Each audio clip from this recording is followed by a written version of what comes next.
Hej, hvis du sidder derhjemme og ønsker dig en halskæde og ikke rigtig ved, hvad størrelse du skal have den i, så vil jeg anbefale dig at tage en snor og klippe det i den længde, som du kan få den i, og prøve på dig selv og så se, hvor den sidder henne. Der er mange forskellige længder. Her har jeg en 42.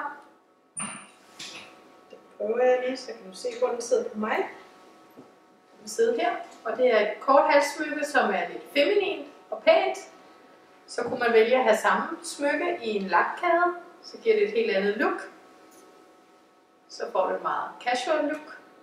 Så du kan vælge den kæde, som du synes passer perfekt til dig.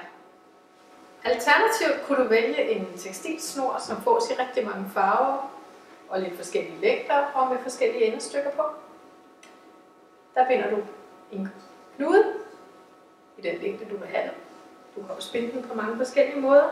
Her vil jeg måske vælge at sætte endestykkerne med ned, så de er en del af smykket. Ser rigtig fint ud. Her kan du helt selv bestemme din egen længde, lige præcis hvad der passer til dit tøj den pågældende dag, eller det look du gerne vil have.